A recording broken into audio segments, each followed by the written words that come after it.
So this is my Z Fold 3. I've had this Spegen case on it for about 6 months now. Overall, I think it is actually the best option for the phone. It does offer really good protection, and I've got to replace it today because, well, it fell on this corner and it broke, but at least it broke and not the phone, which is what you want a case to do, of course, isn't it? Before that, I had the Samsung case, and the problem with the Samsung case is actually where it stores the S Pen is on the back here, rather than on the side, like this one does.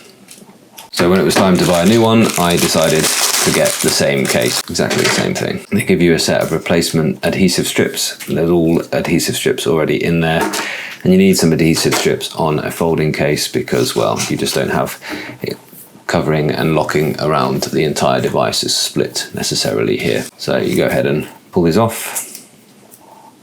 Lots of them, and I think these are like the sort of 3M reusable ones. They're not glue, they're like, you know, the sort of sticky patches that can be restuck that we're all quite used to.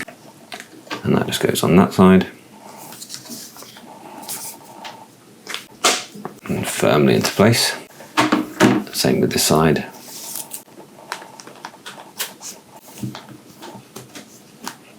And there we are, we have the new case. So why is this the best? The best thing about it is where they store the S Pen. Now just remember always to put the S Pen in, nib first, and then push it like that. I have made that mistake.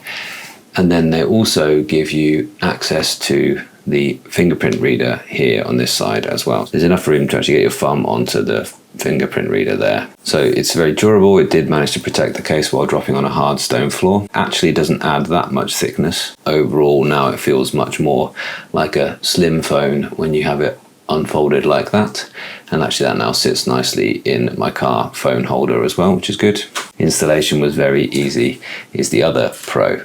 What is wrong with it though, actually quite suddenly it went from this nice kind of matte sheen to rubbing that top surface off around the edges, and now I've got this shininess around the edge of this. So actually that isn't that long, it didn't take that long for it to go sort of horrible and shiny like that. So that is a bit of an issue, I must admit.